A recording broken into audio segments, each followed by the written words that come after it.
Ancient Egypt, one of the most extraordinary civilizations in human history. For thousands of years, it has captured the imagination of historians, archaeologists, and dreamers alike. And for me personally, as with many others, Egypt was one of my first great historical passions. It's easy to see why. The civilization of ancient Egypt spanned nearly 3,000 years, a cultural continuum almost unmatched in history. Yes, there were changes over the millennia, but there remained a striking consistency. Whether it's a temple from the Old Kingdom or a fresco from the Roman period, you can still unmistakably recognize its Egyptian essence. But what about their religion? Could the same be said about that? Who were the gods of ancient Egypt? How did people worship them? And what did religion mean for the everyday lives of those living along the Nile? That's the journey we'll take. In today's episode, an exploration into the religion of ancient Egypt. Now, to be clear, covering Egyptian religion in its entirety is a massive task. It's incredibly complex and evolved over thousands of years. So like my previous overviews on Zoroastrianism and Mesopotamian religion, this episode will serve as a general introduction, a broad yet informative starting point. There will always be more to explore in future episodes, where we'll dive deeper into specific gods, temples, myths, and theological developments. Let's also acknowledge that ancient Egypt was not a static culture. Its beliefs and practices evolved, especially over 3 millennia. Yet, astonishingly, it retained a strong sense of spiritual continuity. Where possible, I'll point out how certain ideas or practices changed across time. But our focus here will be on the enduring features, the core religious worldview that connected generations of Egyptians through dynasties, invasions, and foreign influence. Importantly, we'll limit this discussion to Egypt's native polytheistic religion, the spiritual system practiced before the influence of Greek, Roman, Jewish, Christian, and Islamic traditions, which came much later. So let's begin with the basics. The religion of ancient Egypt was polytheistic. That is, they believed in a multitude of gods and divine forces, and this is no small point. The richness of Egyptian religion lies in its divine multiplicity. While there were later concepts of a supreme or abstract, divine force, particularly during certain periods, ancient Egyptian spirituality was primarily a polytheistic tapestry of gods, each representing different aspects of the natural and supernatural world. The word often translated as God in ancient Egyptian is Netta or Netja, though its exact origin and pronunciation are debated. Its meaning aligns with divine power or sacred force, much like Theos in Greek or Ilu in Mesopotamian cultures. If you're familiar with other ancient religions, like those of Greece or Mesopotamia, you'll find a lot in common here. In fact, the Mediterranean basin was a hotbed of religious exchange and continuity, and Egypt was a foundational contributor to that. To the ancient Egyptians, the gods weren't abstract concepts. They were real, ever-present, and central to the universe's continued existence. They governed the Nile's flooding, the rising of the sun, the fertility of crops, and even the success of a harvest or battle. To disbelieve in the gods simply wasn't possible. Their presence was as real as the earth and sky. Religious practice was fundamentally about maintaining harmony. The Egyptian concept of Mat, a cosmic order upheld by the gods and preserved by both kings and commoners through ritual, devotion, and morality. Now, because there were so many gods, and because Egypt's regions each had their own spiritual centers, there was no single, unified myth of creation. Instead, there were several cosmogonies, creation stories developed in different religious centers like Heliopolis, Hermopolis, and Memphis. Each had its own version of how the universe began in which gods were involved, and this wasn't seen as contradictory. Myths were flexible, symbolic, and often overlapped. Unlike modern religious views that often seek one definitive truth, the Egyptians embraced multiple narratives, layers of meaning that reflected the complexity of the cosmos itself. Some myths describe the universe emerging from the primordial waters of chaos. Others emphasized the role of a creator god, such as Atum, who gave rise to the divine family that included Shu, Tefnut, Geb, Nut, Osiris, Isis, Seth, and Nephthys, each representing elements of the cosmos and life. Religious life was deeply integrated into Egyptian society. Temples were not just places of worship, they were cosmic engines that kept the world in balance. Priests maintained the gods' images, recited sacred texts, and performed rituals daily to nourish the divine presence. Yet religion wasn't only for the elite. Common people also participated through prayers, offerings, amulets, and local festivals. Gods like Base, Tauret, and Hathor were especially beloved by households and mothers. In essence, Egyptian religion was about balance, order, and interconnection between gods and humans, between the physical and spiritual, between life and death. Death, in fact, was not an end but a continuation. The afterlife was a central concern, and much of Egyptian art and architecture, tombs, pyramids, funerary texts reflect their intense spiritual preparation for eternity. To conclude this overview, the religion of ancient Egypt was a complex, evolving, and deeply meaningful system that shaped every aspect of life. It provided answers, rituals, and hope, and even today, It leaves us awestruck with its depth, mystery, and majesty. In future episodes, we'll explore individual gods, myths, and magical texts in greater depth. But for now, we hope this journey into the soul of ancient Egypt has sparked your curiosity and brought you a little closer to the divine spirit that once flowed through the land of the Nile. This really mattered or impacted the truth of the message in the way that we would conceive of it today. Perhaps ancient myths had variety and change as an essential part of themselves and their social function. And when we look at mythological accounts such as the creation of the world, for example, in ancient Egypt, we aren't surprised to see variety therefore. There are a few famous surviving such accounts, one often called the Heliopolis theology centered on the god Autumn, and another referred to as the Myth theology centered on the god Pi, as well as of course some others. But despite their differences, there are also striking similarities in some of the key plot points and details. In basically all these accounts, before there is any universe or even any gods, there was something called En. This was the primordial reality or entity, sometimes somewhat erroneously described as a watery mass. It's a concept that's seemingly quite hard to describe or put into words, but Frad Dunant uses a kind of minimalist definition by describing it as, quote, an unformed and dark mass, for light had not yet been created, in which the divine beings or dead people who had achieved divine status could circulate. This was the original primordial states out of which the first movement of creation started. This happens when a creator god emerges from this unformed mass, auto-generated. This god becomes the start of being, but the identity and nature of this deity and his method of creation is what differs in the different cosmogonical accounts. And perhaps the most famous creation account, the so-called Heliopolis theology, this creation is attributed to the god Autumn. He is a very interesting deity whose name seems to mean both something like to be everything and to be nothing, as well as to be finished. He is the all from which everything comes into being from an act of self-pleasure, so to say, or sometimes through spitting. Adam creates the gods Shu, Air, and Tefnut. From the union of these two gods also was born Gb, Earth, and En, Sky, who in turn gave birth to 4 children: Osiris, Isis, Set, and Neos. These 9 primary gods became known in Egyptian mythology and religion as the Anad, literally the 9, and played a central role in mythology, not just in this particular cosmogonic account but in all of Egyptian mythology. Autumn, the first creator god, thus creates the other gods in all of the world from himself, everything being a kind of manifestation of this primordial creator god, as we've explored in an earlier episode. This is one possible indication of a more, you could call it, pantheistic theology perhaps, where all the gods are really part of one all-encompassing reality. Quote, when I was alone in Nun, they were already with me in this account. What follows is a poetic expression of creation as an awakening or coming into consciousness of the All-Lord or Autumn, and the role that Shu and Tit play in that, as, quote, he was 1 and became 3. In another section it is Shu or Life himself who speaks, referring to Utum. Quote, he created me in his heart.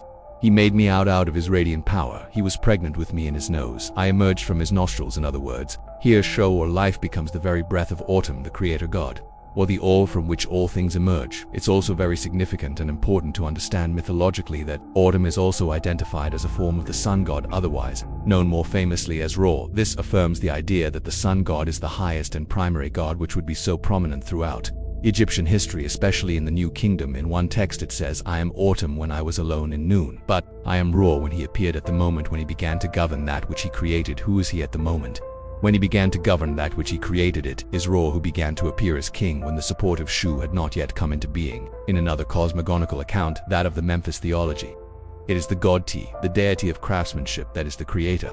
This is sometimes described as an intellectual creation account, as it claims that the idea of the world, so to say, emerged in Pi's heart or mind, and that he then gave it reality by speaking the names of things into reality. This is interesting and significant in several ways. For example, that it more closely aligns with the Abrahamic conception of God, that he speaks the world into existence.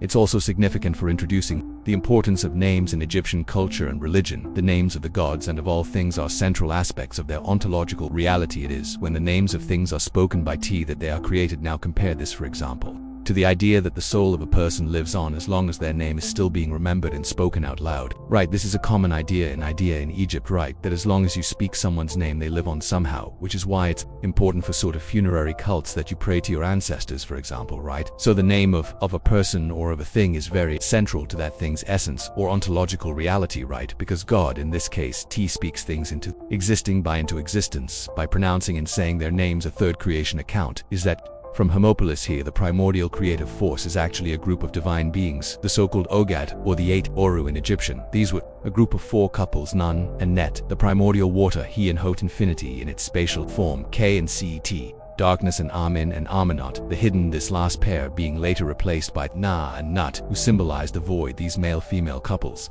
are usually depicted with the heads of frogs and serpents, and once creation is completed, so to say, they died and were buried in the primordial mound, so they don't really play an important or significant role in the cult of the Egyptians, but mostly, in this account of the origin of the world, so to say, a really curious and interesting tradition that we know quite little about due to the state of the sources now, but the exception to that rule that these gods wouldn't play a very important role in the general culture is of course Amen, because Amen would become probably the sort of central deity, especially in the form of Amra in the New Kingdom, which many would consider sort of golden age of ancient Egypt, which is when Amen was like the central god in Thebes. And while all these cosmogonical accounts are different in some ways from each other, they aren't necessarily irreconcilable either, as I'm sure you've noticed. Indeed, the scholar Stephen Quirk writes that it would be better to regard the different accounts as expressions of different emphases within a single and integral whole. So already we've been introduced to some of the complexity of the divine pantheon. There are Anad and Ads and a multitude of gods, but all of them emerged at least in some way, they seem to all emerge from a single divine force or person.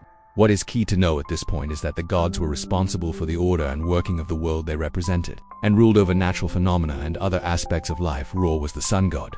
Osiris was the god of the afterlife. T was the god of craftsmen. F was the god of scribes and writing, etc. There seems to be some disagreement among scholars about just how much the gods were literally identified with these natural phenomena. For example, was Ra literally the sun and was Shu literally the wind, or were they deities that represented or ruled over these forces? It seems, for example, in ancient Mesopotamia, that the gods were seen as more so ruling over these forces, not being identified with the natural phenomena in ancient Egypt. As I understand it, scholars seem to disagree. Some say that it is a more pantheistic view of the world where the gods are present as nature, what others see it more in light so similar to ancient Mesopotamia as I just described it. We should also point out that while the gods certainly had characteristics and sort of features associated with themselves, we also shouldn't see them too much as sort of fixed solid individuals either, because clearly the identity of the end were a lot more fluid. We see, for example, very famously that gods could often be combined, right? The most prominent and the important god of the New Kingdom period was most likely Amra, which was a kind of combination between the gods Amen and Ra, the sun god, the hidden one, and the sun and then there are many other examples like that, to where gods are sort of combined with each other. The different things that they represent come to be represented sort of in a combined figure even more. So we can see the opposite to that. Sometimes a single god can be divided into different representations and divinities in themselves. So again, let's take the example of Ra. We saw earlier that both Autumn and Ra are two different names or forms of the same god, of the sun god.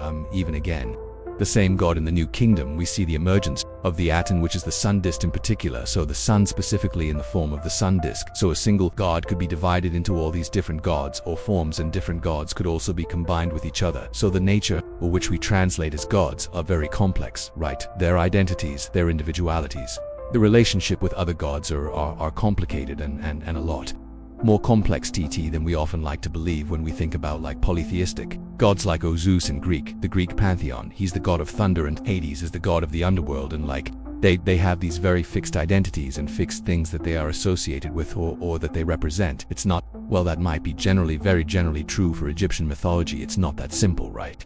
It's a lot more complex. Regardless if the gods were not there or if we lost their favor somehow, that would send the world into complete chaos and disorder. Indeed, one of the most important and central concepts to the Egyptian worldview was something called Ma'at. This is a term that meant things like order, justice, and truth, and was also personified and worshipped as a particular goddess, called Mat, of course. Mat is the order that holds the universe together, and it is the responsibility of human beings to uphold and protect it, primarily by quote-unquote keeping the gods happy, or perhaps maintaining a good relationship with the gods and living according to the will or wish of said gods. In this way we might be able to, without identifying them completely, but at least compare this with similar concepts in other ancient religions, such as the concept of the Indavas or the Asha of Zoroastrianism. I've made this comparison to in the past, and I think even though we should be careful that at least I try to be careful with comparisons too much, I think this points to a similar kind of worldview and a similar concept. Across these ancient religions, upholding Ma'at was done again through the practice and performance of the divine cult, and in a sense, the entire Egyptian society was part of this wider cult. Now note that I'm using the word cult here in the classic sense as a wider worship complex centered on a particular place or divine figure. I've seen some comments in the past that have misunderstood this to mean cult in the modern sense of a kind of like a cult of personality, like a dangerous new religious movement. This is what cult often means to people today. This is not how I'm using the word cult. I'm using it in the sort of classic academic sense.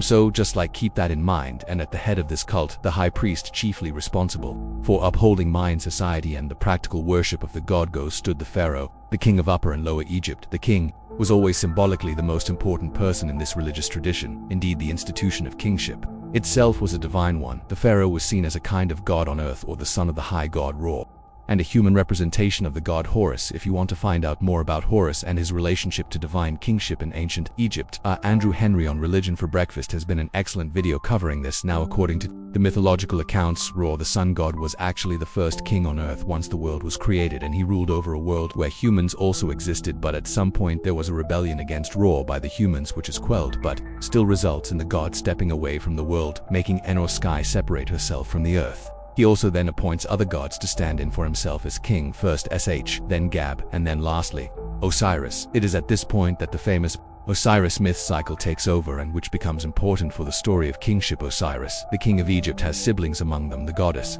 Isis, as well as his brother Set, which came to represent things like disorder and chaos later on history. He became associated with things like outright evil as well, right? But at early stage more so disorder and chaos, so the opposite of Marat basically. And in this myth story, Set murders his brother Osiris in order to gain the throne. He dismisses him and throws his remains in the river, but then Isis, who was also Osiris's wife, finds the body parts, puts them back together. She mummifies him and gives him a proper burial, but not before also impregnating herself with her late husband's phallus. The result of this coupling is her giving birth to the god Horus, who would grow up to challenge his uncle Set. To make a long story very short, Horus eventually wins this battle against Set, his uncle, thus representing the victory of harmony over chaos, and he becomes the king of Egypt. Horus is always depicted as a falcon, a royal bird representing majesty and kingship and all the human kings of Egypt.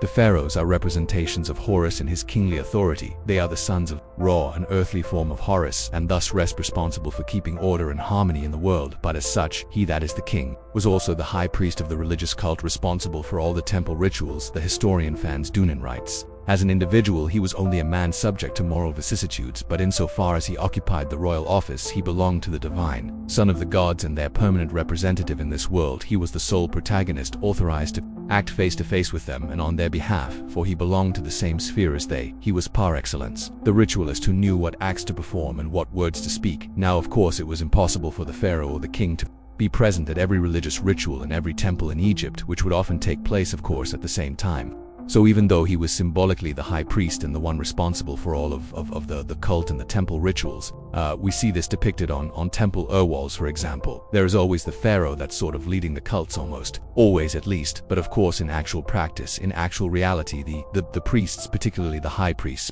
would sort of stand in. They were sort of substitutes for the king. So this is how the cult worked. The king was responsible for the cult, but the priests were sort of hired, you could say, as standings or substitutes for the king to carry out the religious cult in the temples and elsewhere, because, as we saw, the gods were not only abstract mythological concepts but could be made present in the world, not only through the natural phenomena that they represented but also through the cultic image. The Egyptian landscape was dotted with temples and shrines dedicated to the gods. It was these temples that served as the center for the religious cult, where priests carried out their duties, and most importantly, with the divine image or statue was housed, while the gods were cosmic, perhaps metacosmic forces. They were also directly present in their icons and cultic images. Those who have seen Egyptian art will no doubt have encountered these images of the gods that are usually depicted anthropomorphically with human bodies and sometimes with human heads, but often the head will also be that of an animal of some sort, and sometimes the reverse is also true, that the god would have an animal body with a human head, although this is less common, as we saw before, for the identities of the gods are very complex, and so of course there are often multiple ways of depicting a certain god, just as there are several names or combinations of names depending on the context, but many of them have certain forms that sort of universally represent that god. For example, Horus is usually basically always depicted with a falcon's head as a falcon, more generally Ra, especially in the form Ra hero. He also has a falcon's head, but usually with a sun disk on top of this head. There is Anubis, which has the head of a jackal. Osiris has a characteristic crown on his head. Is usually an ibis bird or a kind of monkey, etc. Clearly then certain animals were associated with certain gods, and this would also play a role in the cults. But basically these images were very important for the Egyptian religion and were really at the center of the cult. The divine forces could be represented metaphorically through the image or statue. They weren't limited or confined to the image. Of course, the latter was only again the representation of the god, but at the same time the image was more than a simple representation in the normal sense. Through certain Rituals such as the famous opening of the mouth ritual, priests would, through certain actions and incantations, wake the god, so to say. It became a kind of breathing image, one in which the god in question was incarnated and directly present. It is through this concept that the image just could rightly be the recipient of worship and prayer, because the god was present in the image even if it wasn't limited or confined to the image.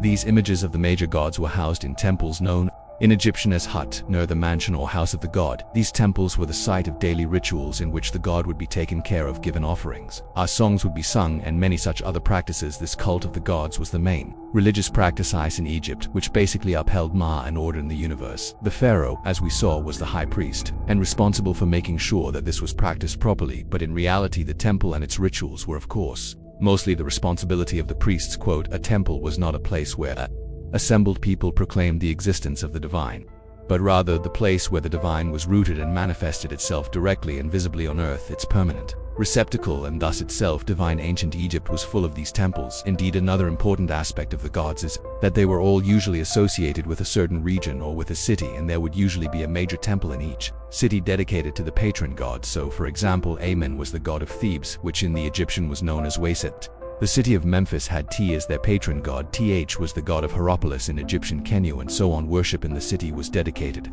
first and foremost, to the patron deity, and its citizens would often direct their prayers toward this god. There was a sort of personal alum-like relationship and you-like loyalty to your city's patron god, and these local cults were, of course, part of a wider religious complex in Egypt as a whole, and all made up parts of a single mythological whole. But the locality of these cults are an important part of this tradition. Again, the temples were attended by priests who were responsible for the daily rituals and the annual festivals, and like many other cultures, the priests weren't a dedicated class of society such as in India, where the Brahmins, for example, at least not in the earlier periods of Egyptian history. Instead, the priests were regular people. They had families and jobs, and they would often sort of work in the temple for about 3 months of the year and then return to their regular lives, right? So this wasn't a full-time profession. Now, the temples of Egypt could look different depending on the place or the time period, of course, but they generally follow a certain pattern, a certain outline and symbolism in a basic sense. The temple was conceived to be a kind of representation of the primordial mound on which the first creator god arose in the dark mass of noon. Thus, as you get further into the temple, the floor is increasingly raised and the roof becomes lower, right? So the temple sort of becomes smaller, right? It sort of closes in on you the deeper into the temple you come. Secondly, the temple in this way was also a kind of representation of the world at large. Especially in later periods, the roof of the temple would be adorned with images of stars, as well as the goddess of the sky. The pillars or columns are constructed to represent the palm trees, and the walls will be painted with various mythological and symbolic scenes. And just like in many other kinds of ancient temples, there were kind of ascending levels of holiness and restrictiveness. The temple was usually walled off, so not generally accessible to the public for the most part. The opening was often marked with a pylon, a kind of gate leading into the temple, the most famous example being, of course, the pylons of the great temple of Karnak in Luxor. This pylon then led to the first and largest part of the building, which was a courtyard, often without a roof. This is where, if anywhere, the general public would be allowed to enter. On certain occasions, it was a larger open space where one could also leave offerings and things like this. But the rest of the temple was restricted to only the priest and the king, since again, he was the high priest. After the courtyard, as you go deeper into the temple, you came to a smaller columned hall, the so-called hypostyle hall. And finally, as the light gets darker and darker, the deeper into the temple you go, there was the enclosed inner sanctuary called the Na, with the image of the god was housed. This was restricted only to the high priest, as they would perform the daily ritual involving the god. Every morning before entering the sanctuary, the priests had to wash themselves and to become ritually pure. Then the various ranks of priests would gather the material needed and go towards the Na. As he approached it, they would start reciting prayers, they would light incense, and the chief priest would proclaim, as a greeting to the god, that the king sends me, confirming that the priests were only again substitutes for the king, who really held a responsibility for the cult. He would then approach the image of the god, tell the god to wake up, and then open the doors of the shrine, revealing the image, to which he would then prostrate and kiss the ground. This began the process often called the opening of the mouth ritual, where the god will be woken up from his slumber during the night. The image was taken out of the shrine. The outer linen garment from the day before was also taken off. They washed the image and gave him new clothing while reciting liturgy in a fixed smoke of incense.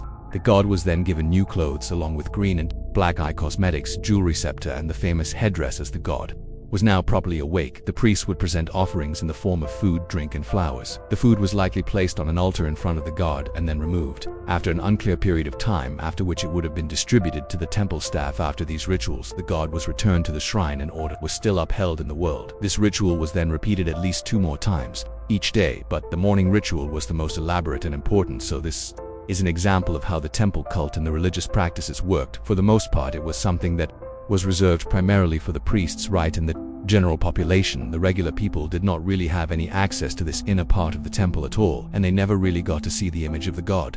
They didn't have access to that or actually that's not entirely true. Scratch that, at least partly because there were times during the year, during the so-called festivals. There were many festivals across the sort of end the year for the Egyptians, and during the festivals, the people would be able to participate much more directly in the religious cult, when the gods would often be brought out of their temples and people would be able to interact with them and sometimes even see them. There is, for example, the so-called beautiful feast of the valley, which was celebrated in Thebes and which was primarily centered on the god Amen. This was a kind of festival for the dead, where the living and the dead would meet, as Emily Terra points out in her book Religion and Ritual in Ancient Egypt. The festival changed and developed over time, but during the 18th dynasty in the New Kingdom, the only god that was in focus was indeed again Amen, but in later periods he would often be joined by other gods and goddesses. Terra described the procession like this, quote, "The festival began on the east bank of the Nile at the Kerak temple, where after purification ceremonies, the statue of Amen was removed from its dark sanctuary, placed in its portable shrine, and loaded onto a ceremonial boat. Priests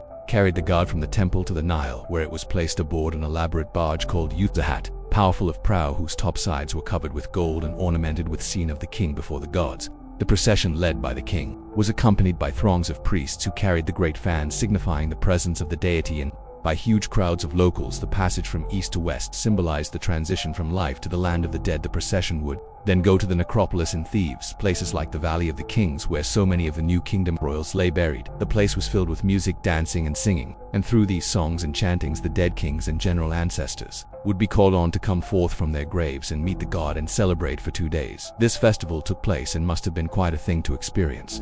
One has to imagine the smell of incense, of food, and the sound of people singing, talking, and yelling the image of Amen. And the procession would also visit Diyala, which was thought to be the dwelling place of Hathor, goddess of fertility, sensuality, merrymaking, and drunkenness. Symbolically, Amen spent the night with Hathor. Thus, the festival was both about the dead but also celebrated things like rejuvenation and recreation. When all these rituals and celebrations were over, the image of the god was taken back to the temple, and the people would have to wait another year for another festival, at least this specific festival, because, as we said, the yearly calendar was filled with different festivals celebrating both gods as well as the jubilees of the kings and much else. This was just one example of such a festival, where the general population could participate more directly in the divine cult. During these festivals, they could get a glimpse of the god, especially at certain points of the festival where the face of the god was revealed, which would have been a very profound experience. People could even approach the god and seek oracular help. They would ask the god a yes or no question, and the god could answer by making the portable house, the shrine, move either backwards or forwards, indicating a yes or no answer. With all this said, we shouldn't neglect to mention the importance of the king himself in terms of religious devotion and worship. As we saw, the king was seen as the incarnation of Horus and as the son of Ra, as a kind of semi-divine being himself. In the words of Stephen Quirk, quote, "The preeminence of kingship in the surviving record should illustrate clearly that all cult in Egypt was royal cult. It was part of a cosmic pact in which the king offered up to the heavens the fruits of the earth, in exchange channeling down to earth the blessings of heaven. Any temple in Egypt is a monument to the kingship that created it as much as to the deity for whom it was created. Temples for the royal cult of the king were built during a king's reign. These are the buildings that are sometimes referred to as Mori temples, but this can lead to a quite common misunderstanding that the main purpose of these complexes were for the burial of the king, and that he or she simply prepared for his own death as an episode of post-mortem cult. This was not the full picture. This was not really the case. The temples were eventually used as the burial place for the king, but the cult was also active primarily during his or her life. In fact, it seems that after a king died, the cult would often sort of slowly start to decay and die out. So the temples were arguably built primarily for use during their actual lifetimes and reigns. Famous such places include, of course, the temple in connection with the Great Pyramid in Giza, dedicated to the 4th dynasty pharaoh Khufu. There is also the Ramam, dedicated to Ramses the Great, the Temple of Dak, dedicated to the female 18th dynasty pharaoh Shepsut, and the sadly destroyed Mokari Temple of Amat III, which was supposedly the largest ever built, but with the only part of which survives being the so-called Colossi of Nan. These two very famous colossal statues are that also said to speak or sing on certain mornings, I believe, is one of the sort of legendary stories about those anyway. Those are the only things that remain from this Mort temple of Amet-Idai, arguably the pharaoh that ruled with the exception of perhaps Rames the Great. It's a sort of toss-up in my mind, but certainly one of the periods that could be best described as a sort of golden period or golden age, most prosperous period in Egyptian history during the reign of Amenthai and his Mortra or his cultic temple in Thebes was supposedly the greatest sort of masterpiece of architecture, the largest temple built up. And just incredible, and sadly it's been completely ruined by history, right? This is what we have to face often. When we study history, the king himself or herself sometimes was worshipped in these temples, showing how central the royal cults and the king was to the religion and cosmology of the ancient Egyptians. But aside from these official and sort of statewide practices of religion, what did actual piety look like for a regular individual in everyday life? How did Joe down the street connect with and worship the gods? There's often been a kind of misleading picture painted of religion in ancient Egypt, that there was somehow this sort of fundamental distinction between the official cult of the temple and everyday piety, that this was two completely almost different religions. Right, regular people would be performing magic and superstition, whereas the official religion in the temple was what we have just described, right, this elaborate cult.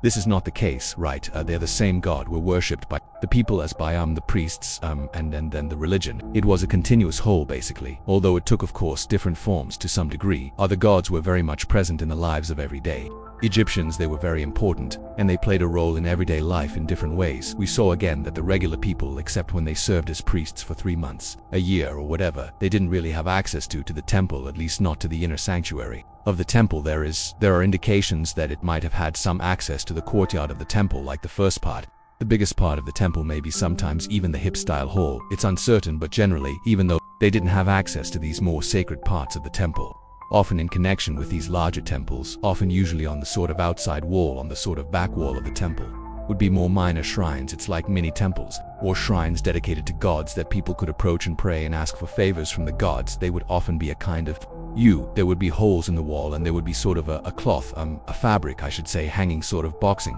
in the person so that they could sort of get privacy when they spoke to the gods. And so people would often come to these mini shrines. They would ask the gods for favors. They would bring a votive offerings, for example, in the forms of often tiny statues of maybe the god in question or some other gods, sometimes other motifs, but offerings, sometimes I guess food, things like this, and they would ask for things in return. Usually they could ask for maybe I had trouble with infertility, maybe they wanted business transactions to be successful, they wanted to find love. This is of course one of the most universal things in all these kinds of practices. We always find people wanting love and having trouble finding love, so that could be another example. People could go to these shurs and ask for favors and pray to the gods more.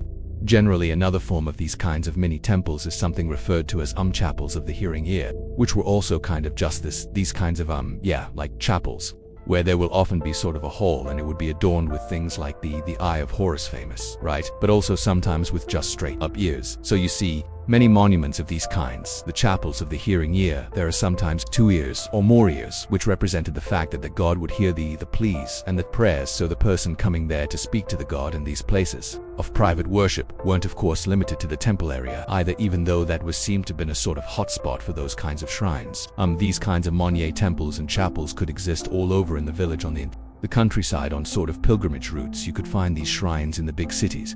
They were all over, right, so that people could access the gods in different ways. We also know, for example, that some people, primarily people that could afford it, so people that were sort of in the perhaps elite classes of society, could have a statue of themselves made and sort of pay to have it placed in the temple, right?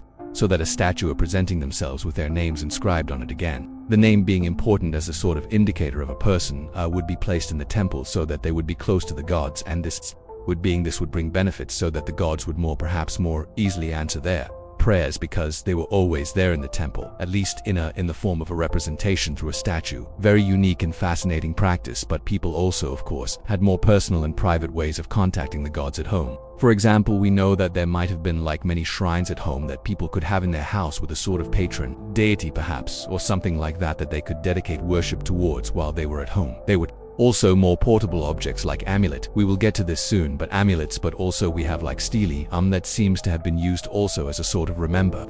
I mentioned the sort of chapels of the hearing ear. There seems to be portable versions of these hearing ear things, right? So there's a sort of slab of stele that has ears on it. that people probably used to sort of pray and ask for things. It's almost like a kind of divine telephone, right? You could speak and ask for things into this more portable sort of object. One could also come into direct contact with gods through dreams and trance states. It was believed that sleep was a state where one could communicate more easily with other realms and dimensions, and there are many examples of people claiming to have communicated with the gods through a dream. Now, this also extends to that other category that we often call magic, as problematic as that term can sometimes be as part of life. For the Egyptian, there were various kinds of quote-unquote magic to help with certain situations. To generalize in a quite major way, we could say that the regular divine cult in the temple had the primary purpose of maintaining Mawat, the divine order of things. On the contrary, different kinds of magic sought to manipulate and change these natural forces for one's own benefit in different ways. At the center of magic was a force called Hea, which, as always, could also be depicted as a god. Heka was a kind of divine power not limited to the practice of magic. It was through the power of Hea that God created the world, for example, but this Hea isn't limited to the gods, but we as humans also have access to it on a certain level, and this is what allows us to affect things in an occult magical way. As is often the case with magic, there were many different kinds. There was protective magic against illnesses, misfortune, and things like scorpion bites or snake bites. One could use incantations, either said out loud or sometimes written down on papyrus and used as talismans to protect against such things. Very universal practice across so many cultures historically, right? Amulets and talismans. We find this also in Egypt, too, very much so. If you remember from before, there was a huge importance placed on names in this culture. So a lot of this magic was focused on using names and words to channel the power of Hea. To know the name of a person or a god was to have a certain level of power over them because the name was directly connected to their essence. But there was also more aggressive magic, not used preventively to protect oneself, but rather to attack someone else for a more complicated procedure. Like this, one would often consult a ritual expert, sometimes known in this culture as a Heka, a guardian of Hea. There are different names and indications what these professionals are supposed to have been called, but this is one of them. While much of this magic practice is still unknown to us in its details, we know quite a lot about this more aggressive kind of magic of execration. Say, for example, you want to hurt your enemy. In this case, you would make a wax figure of this person, whether they be a god or some other human that you don't like. Then you would inscribe the name of this person on this figure. Very important, sometimes also the names of their family members, and then bind it with a cord. The figure would then be spat on, trampled, and eventually thrown in the fire to be destroyed. This pretty violent stuff. Profoundly, this magical practice more broadly, especially that performed by the ritual professionals, worked in such a way that he or she would often sort of admonish or intimidate the gods themselves to do their bidding. This seems strange that a mere human being is able to intimidate the gods in this way. Well, this is because it seems that in order to do this, the practitioner would in some way assimilate themselves to the gods, so that when they made their pronouncements or chanted these incantations, they did so as the god themselves. Frad Dunan argues in the book Gods and Man in Egypt that we might be dealing here with something akin to shamanic practice, where the ritual practitioner was somehow possessed by or united with the gods in some way. And that indeed brings us to another touchy yet always interesting topic, that is, was there such a thing as mysticism in ancient Egypt? I suspect if you watched this channel for a while that you are familiar with the problems with this term, and if you haven't, then I advise you consult my earlier episodes on mysticism, either Christian mysticism or Sufism. It's Isis, where I sort of talk about this term more in detail and what it means and how we define it, mostly here on this channel. In short, we recognize the issues with the term, especially applying it to a context as different in time and place as ancient Egypt, but we still to ask the question if we find some of those themes characteristic of mysticism, such as states of consciousness and a direct experience of, and maybe even union with the divine in some way, coupled with the practices leading to and theories explaining such encounters. As far as I can tell, there seems to be some disagreement in scholarship about this question, as is so often the case, of course, with ancient Egypt. Jan Osman, in his classic work The Search for God in Ancient Egypt, essentially argues that we don't find anything equivalent to mysticism in this culture, but others aren't as convinced. One example could be what we just described, the possible presence of what we could loosely call shamanic practices, relationship with God involving giving up oneself to the god in a kind of contemplation, meditation, and ecstasy. One text states, quote, "I abandoned yesterday and today into the hands of Emun. I have found myself well, my conditions stable. I have assured myself a happy state of being until I end my existence. I have given myself entirely to him. It is he who grants the land." And but these kinds of expressions, which border on what we often call mystical, are hard to interpret with clarity because these personal experiences are hard to put into words on the one hand, and by their nature as personal experiences of piety, there was no reason to record or write it down in the way that one would for more official rituals or practices. So the question of contemplation and mysticism in Egypt remains something of a mystery, and one that will probably have to be further studied before we can say something more like concrete about it. Many of these expressions of piety, especially from the 19th dynasty forward, seem to also indicate other interesting things. It raises certain questions, right? We stated in the beginning that ancient Egypt, like the religion of this culture, was definitely polytheistic, and the multiplicity and diversity of divinity was very central to this religion. But in these more personal expressions of piety in the later periods, we also see references to God in the singular and a with a sort of indefinite form, that God with a capital G, right, as well as ideas that God seems to somehow be transcendent, even transcendent of the other gods in ways that we don't see earlier in history. So what's up with that? Well, here we have stumbled upon another one of the most debated topics, I would say, in like ancient Egyptian religion within scholarship, namely whether or not there is this idea in ancient Egypt of a one transcendent God from which all the other gods are manifestations, or from which the other gods come, right? That while it is polytheistic, there is this idea of a divine unity that transcends the multiplicity. This is a question that scholars very much disagree on. We have to point out once again that the religion of the ancient Egyptians was definitely polytheistic. Their conception of the divine was one of diversity, and in the cult, the worship of one God was always in connection with that God's relationship with the rest of the multiplicity of deities. What is not at stake here is some primordial monotheism, something that many primarily Christian scholars in the past have wanted to argue and search for. We have no indication that there was anything like such a monotheistic conception of a god at any time in Egyptian history, aside of course perhaps from the Mara period with the cult of the Tin of Eranon. But aside from that, this search for a primordial monotheism is it's not considered anymore, and that is not what we are talking about here at all.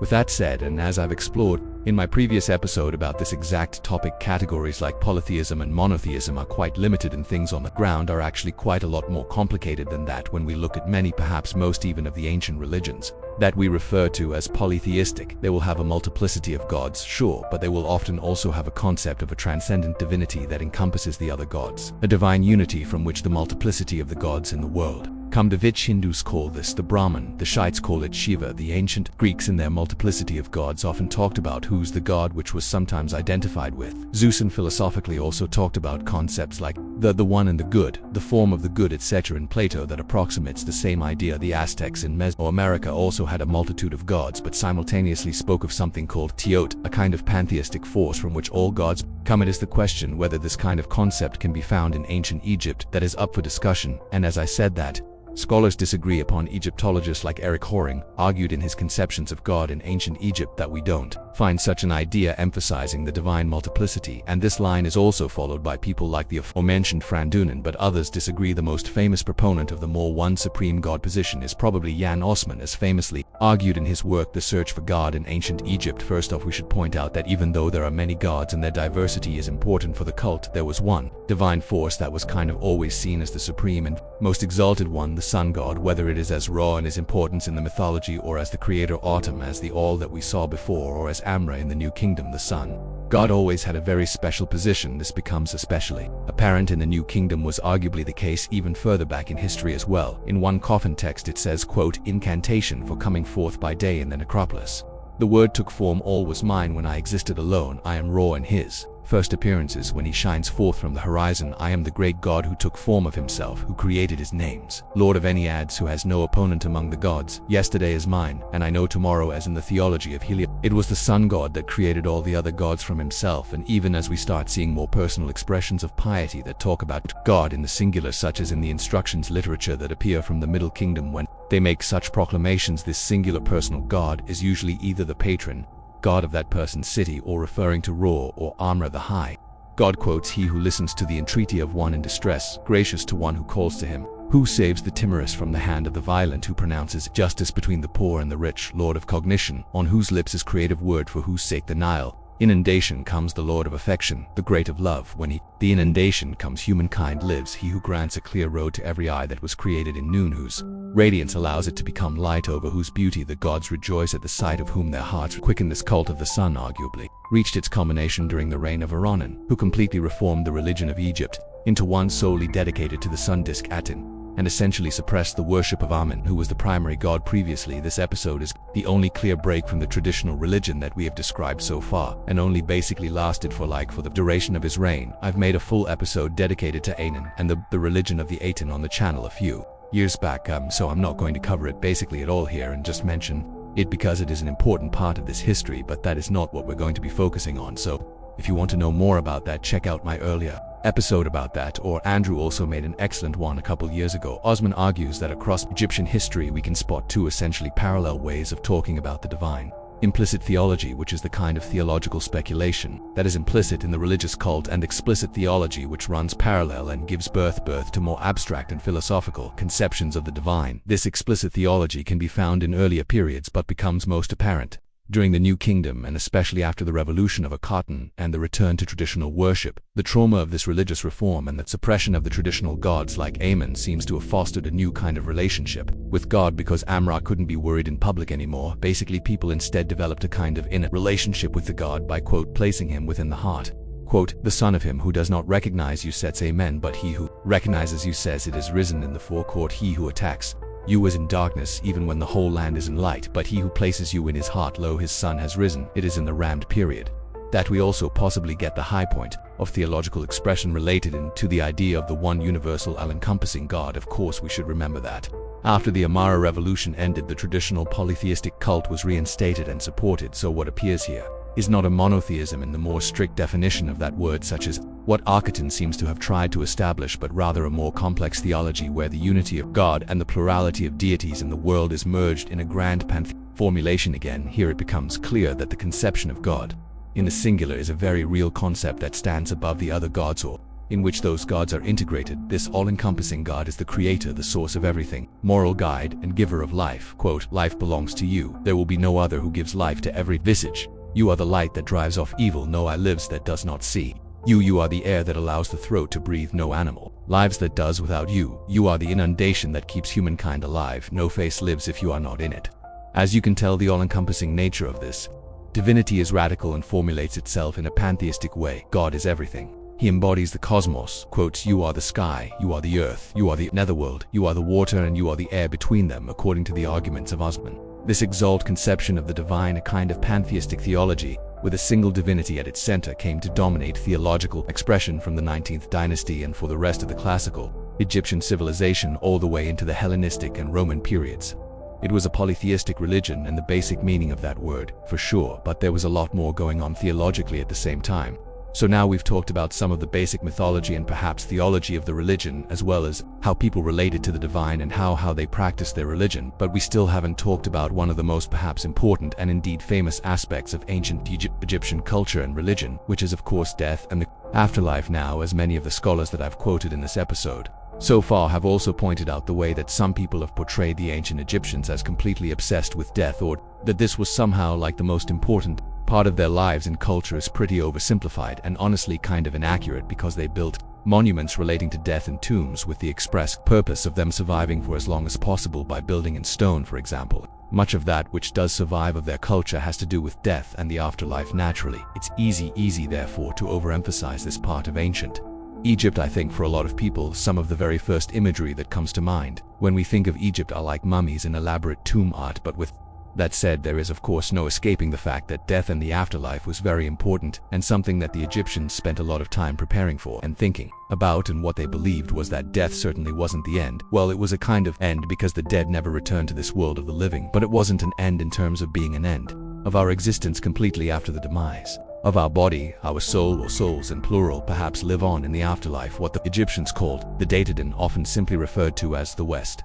This afterlife was not unlike our own, at least in terms of its descriptions and depictions and art, but it was a complex one full of dangers and trials. The god Osiris was the god of the underworld and was strongly associated with the afterlife, since if you remember in the mythological story, he had been killed by his brother Set and then been reborn and sort of mummified by his sister, and therefore is able to be reborn. He is now the master of death, so to say, and together with the jackal god Anubis, who is the god of funerary rites, among other things, they both represent the world of the dead in different ways. The Egyptians believed that we have several different quote-unquote souls, to use a Greek and modern term that might not be entirely appropriate for this culture. On the one hand, there was the Ko, often described as the life force of the individual. This is the part of us that needs offerings and help after death. A person dies when the car leaves the body. Then there's the Ba, which is often depicted as a bird with a human head. This is a kind of soul that could travel between the world of the tomb and the world of the living, spending time in the sun and around those still alive. These two parts of our soul maybe are in deep relationship with each other, of course, and after death the person and their soul have to travel through the underworld and face different trials in order to hopefully eventually reach a place called the Field of Reeds. In later periods, we find perhaps the most famous aspect of these post-life challenges, when one comes to the court of Osiris and Anubis will weigh one's heart on a scale against the feather of Mahat. This is justice or order. If the heart is heavier than the feather, then it will be thrown to the Amit creature, which will consume it and seemingly condemn the person to kind of oblivion. But if the heart is equal to or maybe even lighter than the feather, then they are allowed to enter the Field of Reeds. The sea and the bar come together and unite to create another aspect of the soul, called the AK, which is a kind of illuminated soul that joins the gods. This strong dichotomy between the two realms seemed to be something that shows up in later records and might have been influenced by outside traditions, or at least developed over time, so to say. But the general idea that is the moral character and actions of the person in life that matters for our afterlife seems to be something that remains across this civilization's history. So how does one achieve a good afterlife? Then, well, as we saw, one basic way is to be a good person, but there was more to it than that. And this is where we see that the burial customs of ancient Egypt were so important and elaborate. People who could afford it would start working on their own tombs pretty early in life, and once dwelling after death was very important, not just for like social status, right, but also for your comfort in the afterlife. The tomb of a person usually consisted of two main parts: an underground burial chamber and an above-ground offering chapel where the people could come and offer food and prayers for the dead person. The tomb was almost like a house in itself, similar to a temple with structures and art that aimed to reflect the natural world, and the body of the person was also very important because the body was in some way the home of the soul, its image. You could say it needed to be preserved as much as possible, and this is the background to what is probably the most famous aspect of ancient Egyptian culture, namely mummification after death. The body of the deceased would be taken to professional EMB bombers who would wash it and then begin a long and complex process of removing the organs, drying out the body and wrapping them in linen. The process was a lot more complicated and involved, and a lot more than I've mentioned here, and could take up to 40 days, sometimes even 70 days over the course of Egyptian civilization. The techniques of mummification also changed and developed so that by the later periods they had gotten really good at preserving bodies. This is where you find mummies today that look almost like they died only recently, even though they've been dead for thousands of years. It's kind of like, I don't want to use the word creepy, but it's quite striking to see those mummies that are so well preserved. Once the mummification process was done, the funeral began, where the body would be taken to the tomb before being permanently entombed. Priests performed the opening of the mouth ritual, which involved certain invocations and ritual, like opening of the mouth of the mummy to wake it up. This is similar, of course, if you remember, to how the priests in the temples would wake up the god in the mornings, right? This was also called the opening of the mouth, so it's similar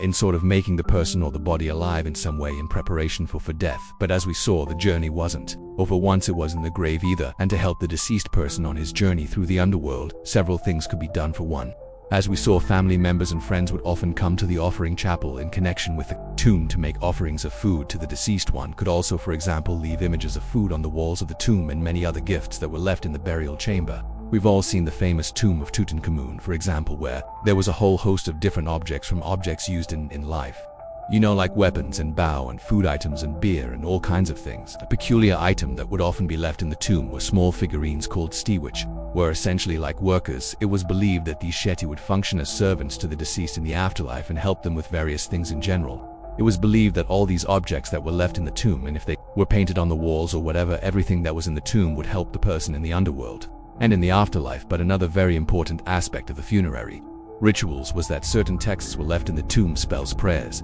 instructions, and utterances that were to guide the soul in the afterlife and help them transform into the illuminated. The earliest example of these spells are the so-called pyramid text, primarily in use in the Old Kingdom. These are indeed some of the oldest surviving religious literature in the whole world. At this early stage, however, they were only reserved for the tombs of the pharaohs and didn't really contain any illustrations. It was just text. But over the course of time, into the first intermediate period and the Middle Kingdom, there was a kind of democratization of the afterlife. These instructions and prayers weren't anymore just for the kings, but also for more regular people, and this we see in the emergence of the next development of this tradition, which is called the coffin text. As the name suggests, these were now written on the coffins of the deceased that contained images, and here we also see some of the earliest examples of the classic depictions of the dated and its different parts and phases. And it is even later in the New Kingdom period that these texts develop into the form that most of us are familiar with today, the so-called Book of the Dead. This collection, whose real title was actually the Book of Coming Forth by Day, was usually written on papyrus and would be left in the coffin or the burial chamber of the deceased generally, and had the same fun function as the earlier pyramid and coffin text.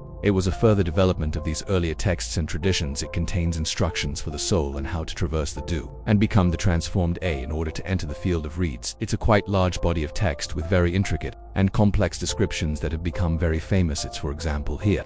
Though we find the famous story about the weighing of the heart by Anubis, right? This is from the Book of the Dead. So in short, the Egyptians did a lot of different things to ensure that the afterlife was a pleasurable one. Not only were they asked to be a good person in this world to uphold the principles of Emt and the will of the gods, but also required complicated rituals and objects to have a better chance in the land of the West. Again, most of what I've talked about in this episode have been to some degree generalizations. As I mentioned in the beginning, this was a religious tradition that changed over time and in different periods, and I hope I have shown that in different ways I've tried to capture the general features as much as I can, but this fact must be kept in mind. Indeed, in the later periods of Egyptian civilization, we see some significant changes and developments after the end of the classical phonic state, and in the so-called late period, Egypt was conquered by different empires and states, from the Babylonians to the Assyrians, the Persians, all of whom ruled the land of the Nile for periods of time and influenced its culture in different ways. The Hellenistic period, after the conquest of Alexander the Great, which represents the end point of classical Egypt, also saw some very significant changes in the religious cults and its practice. This was the period of the teams as kings, with the last of them, of course, being the very famous Cleopatra. The Hellenic religious tradition was not exclusive in terms of their gods. Most of us know about the Greek pantheon with gods like Zeus and Hera, Hades and Dion, etc. And when they conquered Egypt, they in the Egyptian gods, either foreign gods that could be incorporated into the wider worship of their religion, or sometimes as the same gods but with different names. The Greeks seem to have had a special fascination with Egypt and its culture even before the Hellenic conquest, as we see from the writings of people like Herodotus. A quite common trope for great Greek philosophers like Pythagoras was that they were often claimed to have gone to Egypt to learn some of their wisdom, particularly it seems that of the soul, of afterlife and magic. How much truth there is to these stories is hard to say, but it seems clear that Egypt was seen as a land of mystery and magic. In fact, many of the features of what would become known as the mystery cults in the Hellenic world, including the Orphic, Pythagorean and Bacchic cults, are sometimes claimed by Herodotus, again for example, to originate in Egypt. Right, so this seems like a significant connection. If not historically accurate, then at least to the Greeks themselves they considered to come from Egypt in some way. It seems though that the Egyptians themselves weren't as excited about Hellenism and the syncretisms that it brought with it, but the Greeks were very enthusiastic, taking on the role of pharaohs, adapting many of the religious practices and traditions, including burial customs during this period. We also see different gods being combined to essentially form sometimes new divinities. The question of which god was the most popular and widely worshipped changed from period to period, as we saw, and during the Hellenic age, two gods seems to have been the most particularly prominent: Isis, whom we have met, and a new god called Carapus. The name Carapus is essentially a combination between Osiris and Aus, and his depiction is very similar to Hades in the Hellenic tradition. So he is essentially a combination between all these different gods, and was maybe the most prominent and popular god in the late period of Egyptian civilization. We've talked before, for example, about the Great Serapeum in Alexandria, the temple of Carapus, which was almost on the level of the Great Library, right? This was a very important center, so this shows us how important Kraus was as a god for, at least for the Hellenic age and forward in Egypt. Another famous syncretic god of this kind was born from the claim that the Greek god Hermes and the Egyptian god, both being associated with things like writing, language and hidden wisdom, is in fact the same god. From this came the combined divine figure called Hermes Kais Magistus, or Hermes Three Great. It is this figure that became the central point of the body of writings called the Hermetica, a large body of text including magical and occult knowledge as well as more philosophical and unquote mystical texts such as the Corpus Hermeticum and the Perfect Discourse or Isis. It is these writings that make up the core of what we sometimes refer to as Hermetism or Hermeticism, even though the idea of Hermetism as a unified tradition is challenged by many scholars today. This tradition ought to be safe. Maybe we should just say these writings are a perfect example of the syncretic nature of Hellenic Egyptian culture at that time. The Corpus Hermeticum probably appeared in Egypt, and many scholars point out that it is definitely Egyptian in nature in many ways, but there is also no doubt that it is hugely influenced by Hellenic philosophy such as Middle Platonism and Stoicism. Its monistic idea of God, which it probably deers partly from this Platonist tradition, but it might also have some precedence in the native, pantheistic adjacent, explicit theology of earlier Egyptian religion, but this is mostly me just speculating in other details of religious practice. Also changed during this period. It seems that while in earlier times, as we said, the priesthood of the temple only worked part-time, being in the temple for 3 months a year, but otherwise living normal lives, and during the Hell Age we seem to see the development of a more fixed priestly class as a profession only dedicated to temple ritual and upkeep. The burial customs, while mostly consistent with classical Egyptian tradition, also go through some modifications here. This is perhaps most clearly apparent during the Roman period, when the coffins of mummies would often be adorned with a painted, quite realistic portrait of the person very distinct to this particular period. There is so much more we could talk about. We of course see the entrance of Judaism into Egypt around this time, with some of the most important early Jewish philosophers like Pharaohs of Alexandria. We also have Plotinus and the birth of Neoplatonism, the early Christians like Origen, Clement, St. Anthony, Cyril and others, but we would have to be here for weeks if you want to cover all of that. As I said in the beginning, we have to kind of limit ourselves here to the traditional religious tradition in this episode, as much as it is tempting to keep the discussion going. Needless to say, there is more to say about religion in Egypt after the fall of the classical civilization, and the monumental changes that were brought with the dominance of Christianity and the erasure of the traditional religion, but that will have to be saved for another day of course. It should also be said that while the religion sort of died out for the most part after the sort of dominance of Christianity and later also Islam in the region, just as with so many other ancient religions and polytheistic pagan religions, there has been a kind of revival today where the gods of ancient Egypt have sort of returned as objects of worship, both in the sort of wider, more universalist traditions like Waya and other forms of neo-paganism, but also more particularly in a sort of revival of the ancient Egyptian system of worship. There is, for example, a movement known as chemism. The name chemism comes from the actual name for Egypt in Egyptian, because Egypt is after all a Greek name for, comes at least from a Greek name for the land. The name that the Egyptians themselves called Egypt was Kemet, which means the black land basically, and most people think this refers to the black soil around the Nile, sort of fertile soil. I don't know much about this movement, and so we're not going to talk about it today. I'm not really qualified to talk about that, so I'm to have to make myself qualified to talk about it, and then maybe dedicate another episode to that more particularly, but just sort of putting it out there that this ancient religion has also seen as a revival with these different neo-pagan so-called movements in the modern world. For now, I hope this was an informative and interesting episode dive into the general characteristics and features of religion in ancient Egypt. This episode turned out to be pretty long, which is maybe natural, right? But even so, that we've only sort of scratched the surface, really, and so I look forward to exploring these topics more in depth in future episodes. As always, ancient Egypt remains such an enticing and intriguing moment in history, and its culture continues to fascinate and inspire people, including myself. Its religious tradition is in some way really unlike anything else, and its relative consistency across history is very impressive and telling. Perhaps it was a system and a way of life that simply worked and was beneficial to the people living by the Nile in ancient times, helping them make sense of the world around them, their lives in this world and the afterlife, and how to live good, meaningful lives.